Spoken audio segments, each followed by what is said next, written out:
मी शाळा बोलते. शाळा मुलांना म्हणाली, खरंच मला तुमच्याबद्दल खूप अभिमान वाटतोय. इतर शाळांचं पाहिलं तर त्यांच्याकडे उत्तीर्ण होऊन गेलेला कुणी विद्यार्थी परतून पाहतही नाही. मग इथे येणं तर सोडाच. तुमचं तसं नाही. तुम्ही इथे येता. असंही ऐकलंय तुमच्यापैकी काहीजण तर सतत संपर्कात असतात कुणा शिक्षकांच्या. मला वाटायचं उडून गेलेली पाखरं परत येतील का?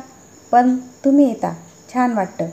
एकदा बाहेर पडलेली पावलं परत शाळेकडे कशी वळतील ही चिंता सगळ्या शाळांना असते. शाळेत येणारे प्रत्येकजण विचारतात, माझी विद्यार्थी येतात का? शाळेच्या संपर्कात राहतात का? शाळेतलं वयच मुळी गमतीशीर असतं. जीव गुंतलेलाही असतो आणि जीव बाहेर पडण्यास उतावीळही असतो. वयाचा एक देखणा कप्पा, सुखद आठवणीची शिदोरी म्हणजे शाळेची वय. याच वयात मनावर बरंच काही कोरलं जातं. शाळा मनात असते नि मन शाळेत असतं. एकदा शाळेनं माजी विद्यार्थ्यांच्या एका गटाला विचारलं, तुम्हाला शाळा आठवते? म्हणजे काय आठवतं? मुलं विचारात पडली. असा प्रश्न अनपेक्षित होता. तरी गटातल्या मुलांनी वेगवेगळी मतं नोंदवली. कोणी म्हणालं, आमचे वर्ग आठवतात, आमच्या मित्रमैत्रिणी आठवतात, काही शिक्षकांचे तास आठवतात, शिक्षा केलेली आठवते, कार्यक्रम आठवतात, असं बरंच काही. काहीतरी मोठा कार्यक्रम दिसतोय, कुणालाच अंदाज बांधता येईना. इतक्यात एक गाडी शाळेसमोर थांबली नि शाळेतली मुलं आपण होऊन सामान उतरून घ्यायला पुढे आली. बरंच सामान होतं. बांधलेले खोके होते. घंटा झाली. एका विशिष्ट प्रकारे घंटा झाली की सगळ्यांनी एकत्र जमायचं असा संकेत होता. मुलांना हे ठाऊक होतं, कारण या शाळेत घंटेची रीतही वेगळी होती. आज तशीच घंटा झाली नि सगळी मुलं हॉलमध्ये जमली. खोके उघडून कुणी कुणी टेबलावर लावत होतं. सगळे शिक्षक आणि पाहुणे येऊन व्यासपीठावर स्थानापन्न झाले नि मुलं अवाक झाली.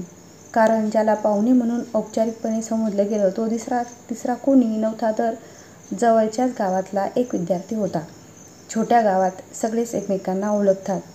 त्यातही छोट्या गावातली छोटीशी शाळा, वाड्या वस्त्यावरून येणारी मुलं नि जीवाला जीव लावून त्यांच्यावर प्रेम करणारे शिक्षक. वातावरणातच जिव्हाळा भरून राहिलेला असे. अशा कार्यक्रमात तर वेगळाच नूर असे. पटकन मुलांच्या तोंडून शब्द बाहेर पडले, अरे हा तर सचिन दादा. कधी आला गावाहून? कारण एरवी कुणी पाहुणे आले तर मुलं जरा घाबरून जायची, गप्प गप्प व्हायची, कुठल्या तरी दडपणाखाली असायची. आज असं झालं नाही.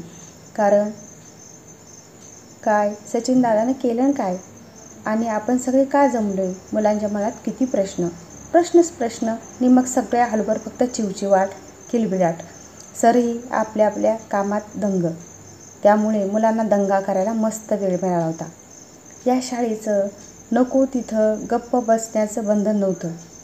त्यामुळे असा दंगा शाळेला मंजूर होता. सगळी औपचारिकता गळून पडली नि मुलांनी सचिनभोवती कोडाळं केलं. सर आले. मुलं जागेवर बसली. कार्यक्रमाला सुरुवात झाली. सचिनला तुम्ही सगळ्यांनी ओळखलंच असेल. हा तुमचा, होय तुमचा सचिन दादा. नवल वाटलं ना? त्यानं काही वेगळं केलंय? तो काय करतो हे आज त्याच्याकडून समजून घेऊया मित्रांनो. सचिन बोलायला उभा राहिला. मला बोलायची सवय नाही. आज बोलेन. शाळेत आलोय ना. ही शाळा माझी आहे. माझ्या हातात, डोक्यात आणि मनात या शाळेनं बळ दिलंय. शाळा नसती तर मी कुठे असतो? कदाचित मुंबईत गुंडगिरी करत फिरलो असतो. आताही मुंबईलाच असतो. पण चांगले आयुष्य जगतोय. शिकलो नाही. 10वी पर्यंत इथे शिकलो तेवढंच. काम कसं करायचं हे या शाळेनं शिकवलंय. मुंबईत उद्योगपती झालोय. गाडी घेतली आहे. पण ते दिवस आठवतायत. तेव्हा चालत यायचो शाळेत. काहीच नव्हतं जवळ. भूक लागली तर डब्बा नाही. सर बोलवायचे जेवायला. जेवलो मी त्यांच्या डब्यातलं अनेकदा. खूप वाईट दिवस होते. पण शाळेमुळे आनंदाचे झाले. किती बरं वाटतंय.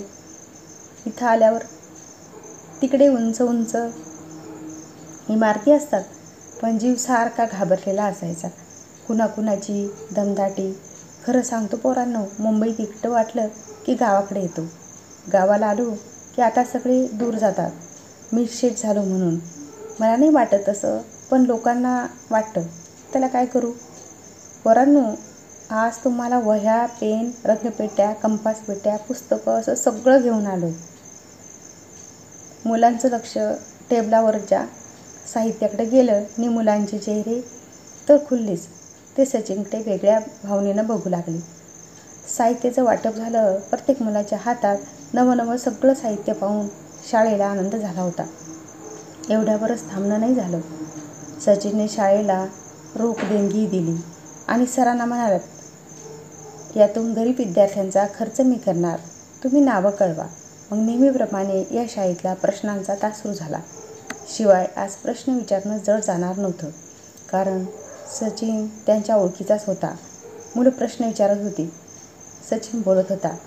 एका गरीब घरातला मुलगा, गरिबीनं पोळलेला, पण आता श्रीमंतीनं उजळलेला. श्रीमंतीच्या प्रकाशात मूल्य जाणीवा मात्र तशाच झळाळत होत्या.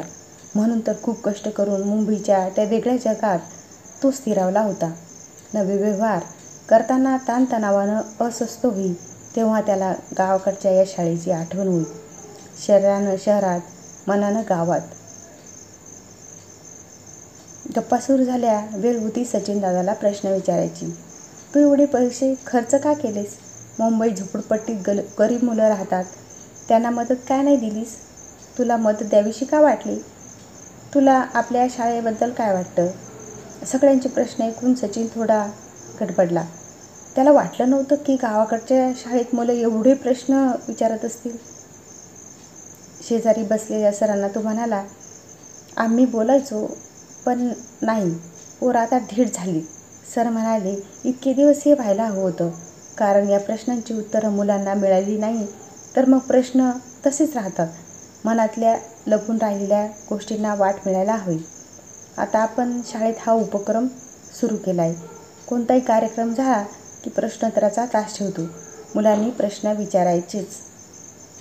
खरंय सर, आम्हाला पण वाटायचं काय काय विचारावं, पण सचिन सरांशी एवढं बोलल्याना मुलांकडे पाहून म्हणाला, माझ्या गावात गरीब मुलं आहेत.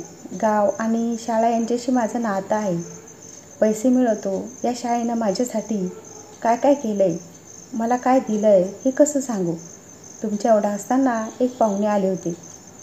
श्रीमंत तर नव्हते फार, पण ते नेहमी कुणाकुणाला मदत करायचे. तशी मदत फार नव्हती, भाव महत्त्वाचा होता. मी पण ठरवलं, मला पैसा मिळाला तर मी पण अशीच मदत करेन. शाळा ही सारं ऐकत होती.